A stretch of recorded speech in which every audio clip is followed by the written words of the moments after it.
talk a little bit more about Section 1 and 2. So let's start with this right now and go into a failing economy. A failing economy. So with a failing economy, even though even though they were selling land, it just wasn't enough for the struggling country after the war. It just wasn't enough. And why wasn't it? Well, it was because we owed so much money, millions, millions and millions of dollars. So it'd be like trillions today. You know, were they ever going to pay it off? Well, I'll tell you the truth. They did pay it off once. So the national debt has been paid off one time. So here's a little bonus question for you. See if anybody knows who it was that paid it off. Under what president was the national debt actually paid off? It's a good thing to find out. So they owed money to other countries. They owed money to states that loaned them money. They owed money to people that loaned them money. I don't think anybody's going to really be getting paid back soon. And that was a problem. Just like today, we owe trillions and trillions of dollars. The people that we borrowed some of that off of, are they going to get back their money very soon? Not really. Probably not. So what are they going to do about it? My little clicker here would work. Should be working. Here we go. The articles did not have the power to collect taxes. They could not collect taxes. So that would be a big mistake because you need to collect taxes to actually get money to run the government. Hmm, it's true. It's true. Now, they thought that maybe the states would give them some tax money. The states would give tax money? Well, here's the other question. Would you give money if you had a choice? So ask your parents, would you pay taxes if you had a choice? Let's say in 2021 they said nobody has to pay any taxes, but it would be nice if you'd send us a check. How many checks do you think they're going to get? I doubt very much. So they need to, you need to have taxes, not exorbitant taxes, but you need to have some taxes. So what are they going to do? How are they going to get out of trouble back in 1784? Hmm, maybe they could do this. Currency was a big problem. Now, you know what currency is? Currency means money. Money was a big problem. Why would money be a big problem? Because of this. Oh, my clicker's not working. During the American Revolution, they came up with something called continental script, continental dollars. So you remember in the movie The Crossing that they tried to get those boats off that one guy, and he says, "Oh, how are you going to pay me?" They said, "Well, continental script. It's not worth anything." Matter of fact, the word continental script became a derogatory word. So, say that you had a donkey that wouldn't do anything, or a cow that wouldn't do anything, you'd say, "Well, they're not worth a continental." They're not worth a continental because the continental dollars, the continental scripts, were worth nothing. They're worth nothing. And why is that? They didn't have any gold or silver to back it up. You need gold and silver to back it up. So here's a little math lesson for you. Let's say that I'm going to give all of you $500 check. Okay, you know what a check is? Out of a checking account. So I'm going to give you all $500 check, my name on it, your name on it, saying that I need to pay you $500. That'd be great, wouldn't it? People just send you checks. So you go to the bank and you're going to cash it, but they say it's NSF, non-sufficient funds. Means I don't have the money in the checking account to pay the check.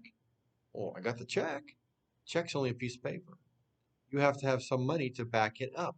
The money has to be in the checking account to make sure that check is good.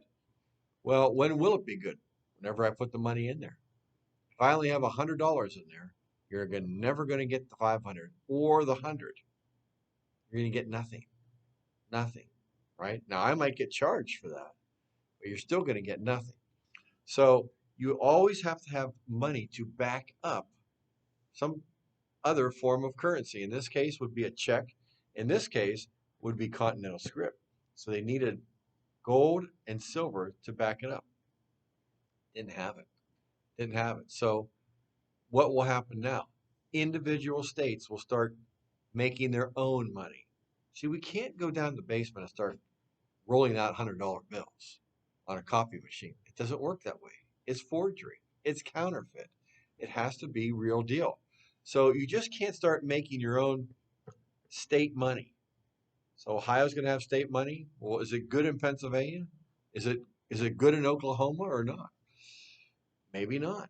So the money that they were using was not good in other states, or it was worth less than the other state's money.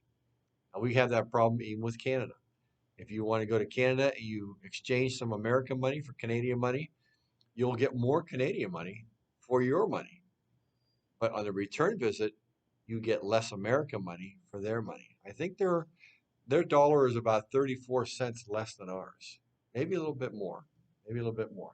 So that's not good. If you go abroad to Italy or Spain or whatever, you better know how much the money's worth there compared to our dollar. Our dollar is worth good money all over the country, all over the world, all over the world. So right now, that's a good thing. It's a real good thing. So what are they going to do about that if they can't? Trade is being affected. They can't trade for things because the money is no good. Nobody wants to trade for money. So they resort to something that you all have done, and that's the barter system. They're going to trade things for other things. How many times in the cafeteria in the past have you traded something for something else? Well, I've got an apple, but I'll trade you for those two brownies. How do you know you're going to get a good deal? It depends on how much you want that apple. If you really don't care about the apple, but you really like brownies, then you're going to get a good deal.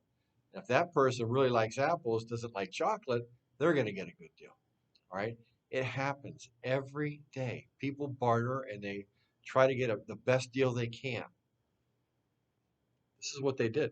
So listen to some of the things that they bartered for. In North Carolina, they used whiskey to barter with. Whiskey, not just between you and a store, but sometimes the whole state would use cases and cases of whiskey to trade for something else from another state. So let's pick Virginia, for example. What could North Carolina trade all that whiskey for that Virginia had a lot of? What did Virginia have a lot of? Tobacco. So Virginia was trading tobacco. Later on, even cotton. They would trade for other things that they couldn't get. They seemed like they made out pretty good, but what are you going to do with all that whiskey? What are you going to do with all that tobacco? Two things that you really don't need. So they're going to have to think of something else to do, something that would work out better. Well, for the first time, America went into an economic depression. And here is the definition of that. An economic depression occurs when business activity slows down and unemployment rises. Unemployment rises. That's not good. That's not good. So if we have businesses that are shut down, that means people aren't working, the unemployment's going to rise. And with the China virus that we've had, that is exactly what's been happening. Businesses have been shutting down and people are out of work. We need to turn that around, right? They had the same problem that we did, and this is in the 1700s. Wow, isn't it something that history just keeps repeating itself, doesn't it? So there has to be a way out. Well, for a group of farmers, this is what they decided to do. Farmers suffered more than anybody else. Why would you think farmers would suffer more? Because during the revolution, there was a big demand for food. So if you were a wheat farmer, you grew a lot of wheat, you could sell it so people can make bread. And would you mind if the British or the Americans bought the wheat? Who cares? As long as you sell it, right? So for years, they were selling a lot of their product. They were selling a lot of product. It got so much that they had to go to a bank to get a loan. So they would go to the bank, they would get a loan, and they would plant their crops, they'd sell their crops, and they would make money. Then they would go to bank, pay off the loan, and take out another loan for the next year. This went on for years. So the banker and the farmer became good friends. Oh, so you're here for your loan? Okay. Well, I'll see you in the fall time. when you can pay your loan off and come get another loan. Okay, problem. The war ended. When the war ended, there was not a demand for the food. Nobody was buying the food, but the farmers still had to pay the bankers back. Oh, well, I can't pay my payment this month. Okay, you have another month. After that, it's going to be trouble. And what could the trouble be? Hmm. Whenever you take out a loan, you must get some kind of collateral. Collateral means you have to put something up so that you can get the money. What do you think the farmers put up in case they couldn't pay their loan back? Their farms. Their farms. Now, you have a lot of acres, so you could take some of the land, but what if they couldn't pay their loan at all? They might lose their house, everything. And it's been in in their family for generations.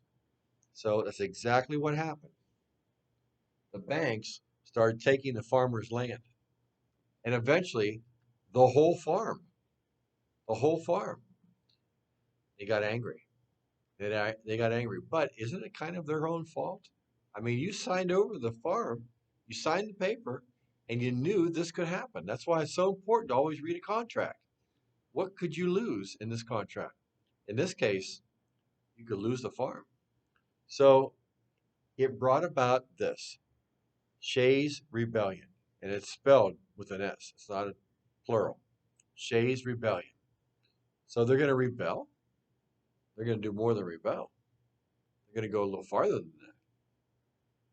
So let's see. Shays Rebellion was this: upset from what was happening with their farms being repossessed. In 1786, former Continental Army Captain Daniel Shays is going to lead a thousand farmers to shut down a couple of courts in 1787. Okay, so they shut a couple courthouses down. What did that prove? Well, for a couple of weeks or a month or two, they couldn't take anybody's farm. But as soon as they go back to work, they're going to be taking the farms again, right? That's exactly right. So they thought, let's think bigger than that. And they're going to march on Springfield, Massachusetts. Springfield, Massachusetts, they're going to go after an armory. Remember what an armory was? Well, in the Battle of Concord and Lexington and Concord, that's exactly where the British were going, to Concord, to an armory. It's where they keep all the gunpowder and the guns and the weapons. Why would they be marching to get weapons? Are they going to start another revolution? It's possible. It's possible. So they're going to attack an armory in Springfield. The people of Springfield had some money, the rich people, and so they hired themselves, they paid for a militia to stop these people. They stopped them all right. Some of them were killed. Some were killed. It stopped the rebellion because no farmer wanted to lose his life over that.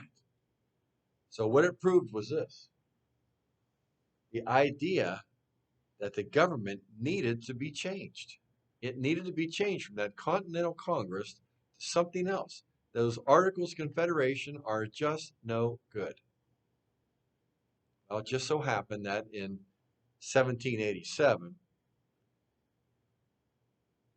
the Constitutional Convention would begin, and men would write a new constitution for the United States of America. We're going to be talking about that next. But until then, what happened to Daniel Shays? Well, Daniel Shays was brought back to Massachusetts. He was put on trial for treason. He was found guilty. So you know what happens when you're found guilty of treason? Your neck gets stretched. That's right, you hang. That was in 1787. Well, in 1788, before he was to be hanged, he got pardoned. I don't know how it happened. Probably because he was a captain in the Continental Army. He got pardoned and he disappeared for about 37 years. And they say he went up in the mountains of Vermont. So he really didn't want to be in the public eye anymore. Thought that people would forget all about it. Did they forget about it? Hey, we're talking about it today. I guess not. I guess he made quite an impact. Here's my question to you. I have two questions, actually. Questions are this: do you think that the farmers and Daniel Shays did the right thing? Did they do the right thing starting a rebellion and possibly a new revolution against our own government? Do you think that was wise of them? Maybe some of you say yes. Maybe some of you say no. If you say yes, well, then you're the same as what somebody else said, Samuel Adams. Now listen to what Samuel Adams said about this rebellion. He said, their actions were treasonous, and therefore they ought to suffer death. Hmm. Well, didn't Sam Adams do the exact same thing against the British? Wasn't he the one out there in the corner yelling about the taxation of the British and what they were taking away, our life, liberty, and pursuit of happiness, basically? And did the British want his head along with John Hancock? Kind of hypocritical, isn't it? So, in one way, he's condemning it, but another way, he did the exact same thing. Wow. Isn't history funny? It really is. Now, maybe you say, no, they were wrong in what they did. Should never do that. Should never cause violence like that. Hey, we've had violence all summer long. We had violence. And what did it solve? Nothing, except people losing their jobs and their shops and places and towns burned to the ground. And some people died. Solved nothing. So what would you do? What would you do? That's the next question. If you thought they were wrong in what they did, what actions would you have taken? Would you have written the Continental Congress a petition, like the Olive Branch petition? That didn't work out too good. Would you have gone to the Continental Congress and tried to speak your mind? Maybe. Maybe you could have gotten some help. Maybe you could have gotten some more time on your loan. Maybe they would have given you a bigger grace period. Anything except picking up guns and decide that you're going to cause a revolution. It all depends. Everybody's got a viewpoint, don't they? All right, well, that's all we have for this. This is section 2, and it's done.